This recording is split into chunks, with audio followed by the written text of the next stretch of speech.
Welcome back, ladies and gents. Of course, this is the Overwatch Open. I'm joined by Mr. John Jurasar. Is it Jurasar? Is indeed. I'm joined by Mr. Dan, DDK. Nice. How's it going, man? I'm just happy that I did it better than Alex, who butchered your name a few times, so I'm happy I was able to not make the same mistake. It's all right, man. We all beat Alex. It's Yeah. cool. All is well. More importantly, Yes. we're hopping on to King's Row now, and I have to say that TSM did a tremendous job in map number 1. I thought SODIPOP would one way be to able put to it. make a game of it. To be frank, they really couldn't. How are they swapping this up? How are they actually turning things around going into King's Row here? That is exactly how you put it up. It's like, guys, I mean, it's the quarterfinals. Everyone's on the cusp. There was no cusp there. There was just Abyss. Just the abyss, yeah, just defeats.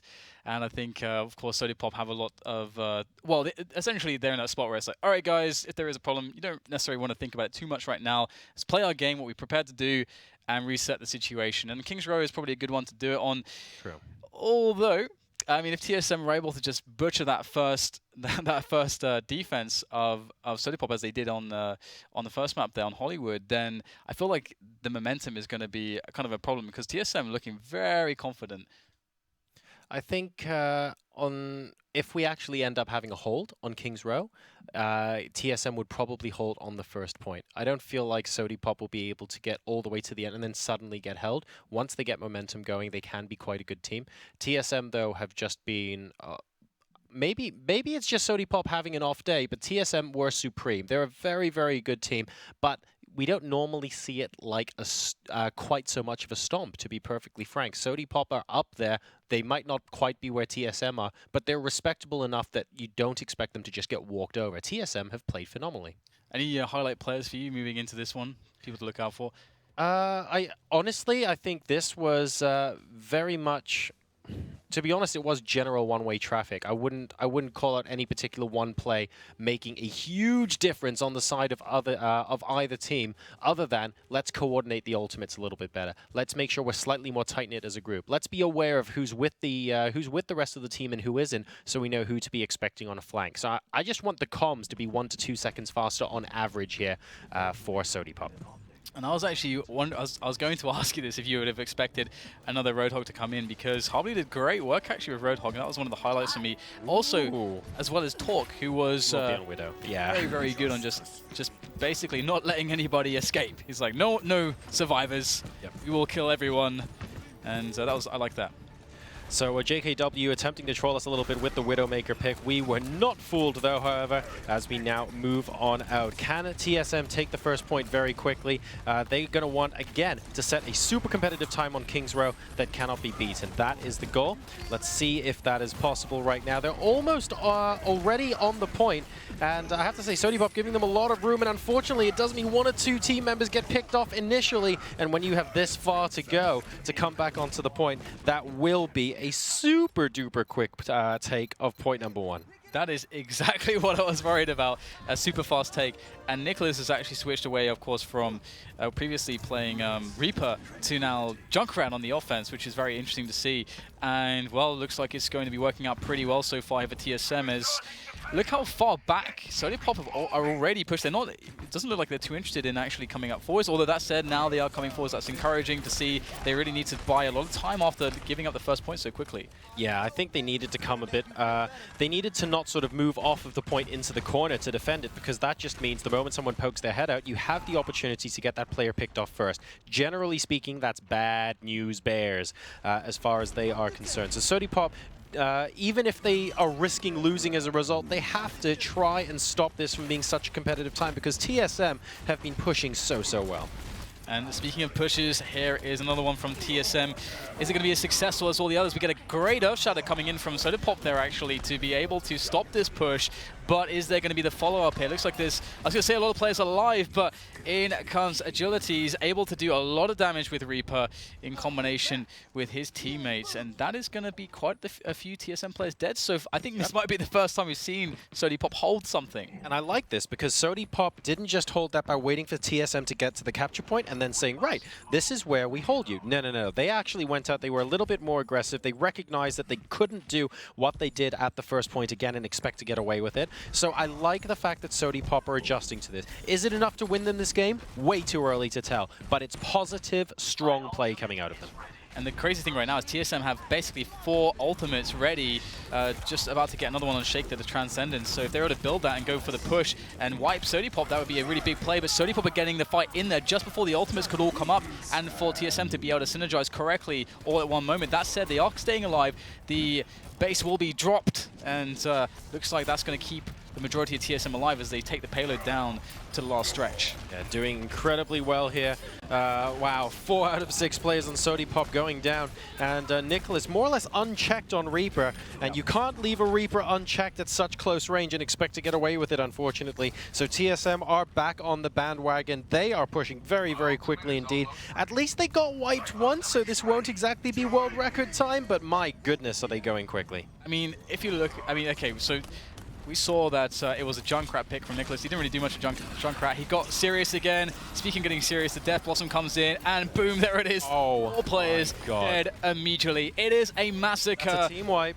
They've done it, and Nicholas kills 4. That, I mean, that's a classy way to finish. That's all I'm going to say. And I think that's 3 minutes 28?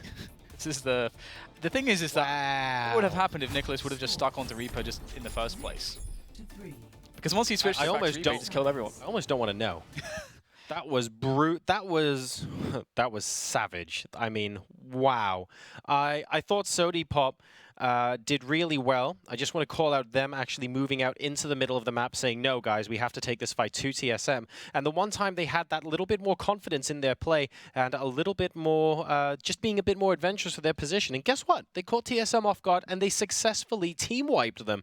I just wish they could do that 3 or 4 times in one half of a map and slow down the rate at which TSM capture the points to give themselves a shot at doing the same. Unfortunately, what they've done is they've bought themselves enough time that they can get wiped once and still be competitive. If they get wiped twice, TSM wins. That's kind of the situation they're in right now. That doesn't sound good. You don't man. paint a pretty picture. You paint awfully dark and grim pictures. Grim reality. I would not buy a painting from you, sir. It would be in a museum somewhere. Not the kind of thing you'd hang in your living room, that's for sure.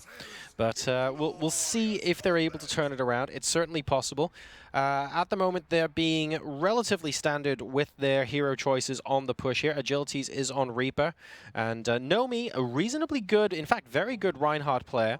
So we'll see if he can push them forward. A lot is going to be sitting on Jer. He's going to need to know when the team... Basically, he needs to be speed boosting the team as much as possible without putting them at risk of dying. So he needs to seriously balance that speed-health combination more because they're under that much more pressure. Sounds like a very tall order, all of this here for SODIPOP. It's all possible, though. Yeah, it's definitely possible.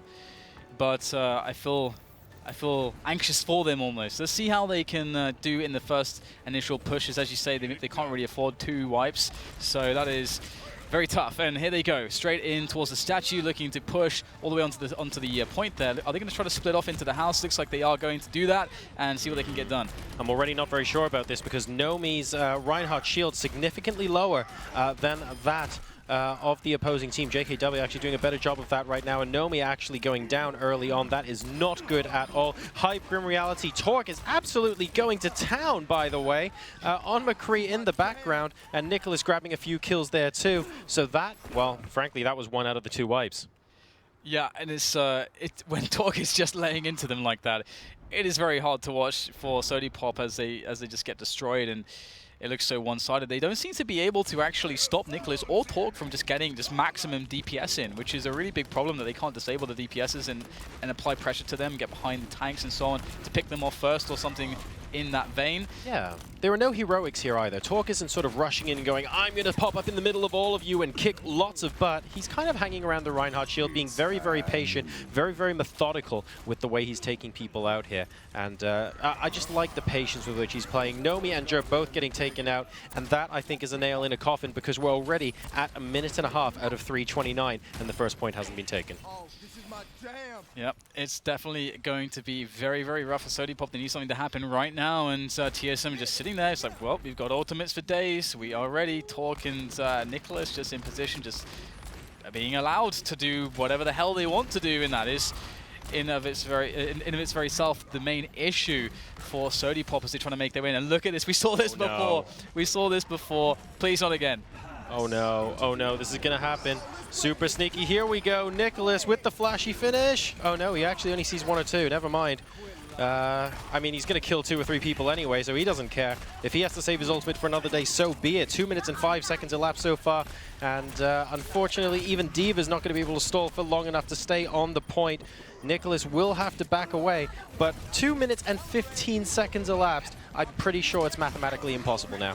Yeah, so much damage done there by the Reaper Nicholas, and okay, we've got all the ultimates pretty much available for SODIPOP, but as you say, time is of the essence as they finally do claim this checkpoint, and, well, I'm not sure about their chances right now. They've got all the ultimates. They're technically in a really good position. If TSM hadn't completed the map and they were stopped 10 meters from the end, I would say they have all the time in the world. They can kind of relax. But guys, this is not standard stopwatch rules. Stopwatch only applies in the tiebreaker. And because this is a tiebreaker, since at the end of the day they managed to complete the map, that time matters. And 3 minutes and 29 is now 30 seconds away. So, yep, we're not going to distance pushed. This is the time, and sadly, SODIPOP are now going to be out of the tournament. That was a great Diva ult as well coming in, the self-destruct. It cleared a lot of space there, which really broke up the engagement possibilities there for SODIPOP that they wanted to try to get going for themselves, and that also allowed TSM to move all the way up and then get a superior engagement. And finally, Nicholas, he's been waiting for that Death Blossom. He's only going to get 1 player there, the opposing Reaper with it, but it is good enough. Exactly. The players have GG'd, so SODIPOP is going to go down 2-0 to TSM in the final game of the evening. Extremely powerful stuff coming from TSM. I think you called out all the right things there, Dan. Nicholas and Talk were just allowed to roam free as DPS players, and that is not a situation you want to be in. I felt like there was no real setups there to disable that. I mean, would you normally expect much more in the sense of like lurk play? I mean, we have been seeing teams trying to just barrel their way in and not, as you said, you know, not trying to play the lurker Genji, but playing more the Zenyatta Genji combo where you're getting in the faces of your opponents and in those engagements. But that style didn't really work out for them. Sure. Oh, and Talk, I mean, that was actually a really nice passage of play where he basically got 3 or 4 headshots in a row with that Peacekeeper. I think Alex has been loving the McCrees all day long, and he's been really, really hyped about how good some of these hit-can heroes are. And Talk, wielding McCree, what a fantastic player. I'm just such a sucker for it. Like, I mean, I was a little bit... it wasn't a professional way to put this. I didn't like, there we go. I didn't like fan of the hammer reset, fan of the hammer spam. I was not a fan of this right-click McCree way back when. I didn't feel like there was particular merit to it. I felt like you found too much success too quickly. The new McCree, though, it's really nice to see it. The new way it's developed, it seems like it's very rewarding to this. It's becoming this kind of, well, low damage fall off at range, and it does mean that you can see these kind of sniping, and this headshot multiplier is insane now, which means that you actually are seeing a whole lot of very, very impressive, very high impact kills. I don't know why it feels necessary to demonstrate. This is me with my McCree, with my... It's your high impact kills. This is the headshot. This is the high impact headshot. Yeah, that makes that that really satisfying sound when you take the head off. Crispy. But yeah, we've seen some great McCrees today. And all round, I mean, North America and Europe have provided some fantastic games to start things off. Even the stomps are enjoyable to watch. Yes, I think it's really allowing us to anticipate some of the teams that we're going to be seeing in the semifinals and finals tomorrow, both on the European and the North American side. Yeah, so just to clarify with everyone at home, Dan, before you do your closing thoughts, I just want to make sure we make it abundantly clear that one team from this entire weekend does get a secure spot at the playoffs, and they're playing, of course, to get to that $300,000 prize pool and a trip to Atlanta to be on the telly box. Now, Dan, closing thoughts. I wasn't going to say anything. I was just taking in a... You looked really keen. You looked like I'd stolen your words away from you.